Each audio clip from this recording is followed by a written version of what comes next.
Endless nights of loneliness. The silent plea of Fazza's drowning soul. The night arrives without invitation, spreading its cloak across the dunes. And I, a writer without reins, wander through the silence of my own chest, listening for echoes that never return. Loneliness is not an empty chamber. It is a crowded room, where the shadows of memory argue endlessly.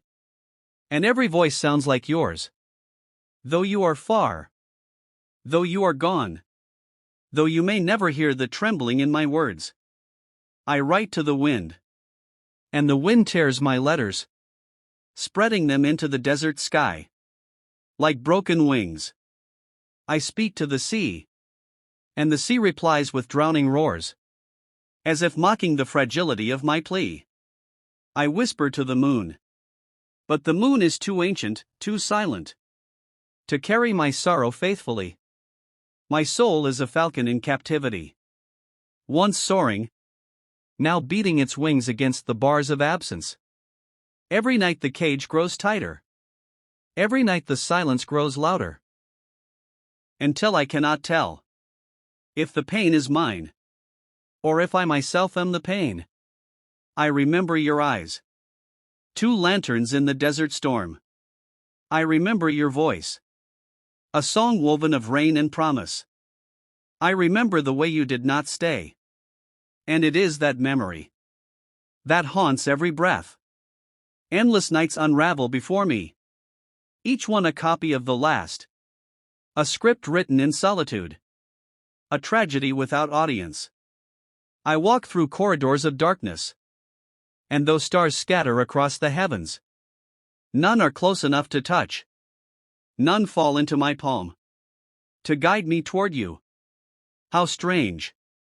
To be alive yet hollow, to breathe yet drown, to speak yet echo only to myself. The silence has become my companion. But it is a cruel companion. One that listens yet never understands. One that nods yet never embraces. One that stays not out of love, but out of the absence of all else. I wonder, is this how the desert feels? When the caravans have passed, when the music of hooves has faded, when only sand and thirst remain? Is this how the sea feels? After the sailors have gone to shore, after the ships vanish on the horizon, after the tide retreats into itself? The loneliness of the soul is deeper than oceans, wider than deserts, colder than the stars. It is a kingdom without throne, a prayer without God, a cry without ear, a drowning without water. Yet still, I call for you. I call as though calling could rebuild broken bridges, could breathe life into vanished hours, could summon you back from the distance that devoured us. I call, not because I believe you will answer, but because calling is the only way. I remember I am alive. The falcon of my heart beats, not to escape, but to remember the sky. The desert of my chest burns, not for water, but to recall the sweetness of rain. The soul within me pleads, not to be saved, but to prove it once belonged. It once was touched. It once was loved. And so I drown each night. Not in rivers, not in seas, but in the endless ocean of my own unspoken words. Loneliness builds waves higher than Mount.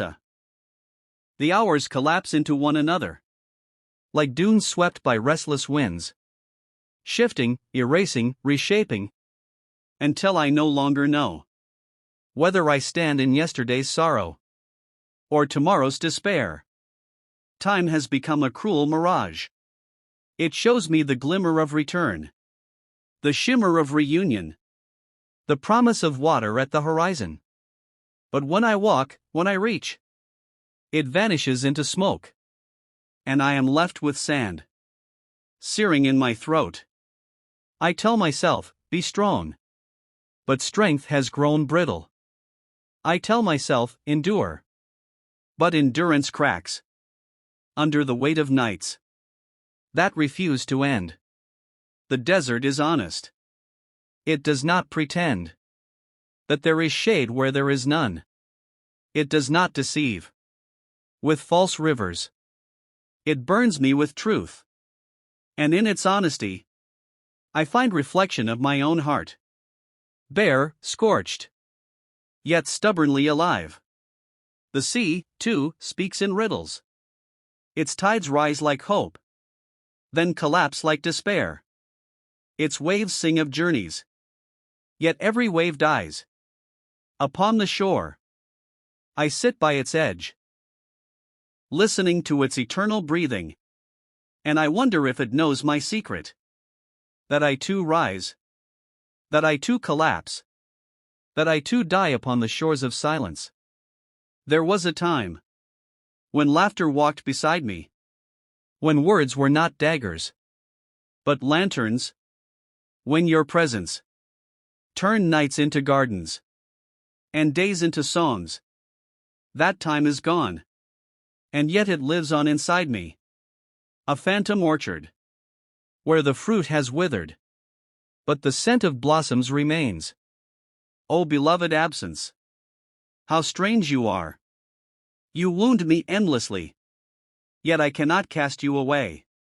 You devour me whole, yet I crave the taste of you. I build temples in my heart, and though you never enter, still I keep them lit with fire. Still I sweep their floors with prayer. Tell me, what is a soul but a desert falcon? Restless, unbroken, searching for sky? And what is love but the memory of flight, the memory of a height that no cage can erase? Even when grounded, the falcon dreams of wind. Even when chained, its eyes trace the sun. So too does my soul turn to you. Though distance chains me, though silence blinds me, every rider knows. The horse remembers its path. Even blindfolded, the horse carries the rider toward the place it knows. So too does my heart. It remembers the way to you. Though my eyes are closed, though my hands are empty, nights stretch like a desert highway, endless, echoing, with no caravan to follow, with no destination in sight. Yet still I walk. The sand burns my feet, the wind slashes my face, but I walk. Because walking is remembering, because halting is forgetting. The silence is merciless. It wraps itself around me, thicker than cloth, tighter than chains. I cry out, but my cry dies before it leaves my lips. I pound my chest, but even my heartbeat answers with indifference. Is this what it means to live in exile from love? To be imprisoned in a body that refuses to listen to itself?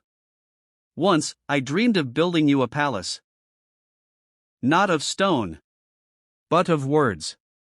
Each verse a wall, each rhyme a tower, each stanza a gate. I dreamed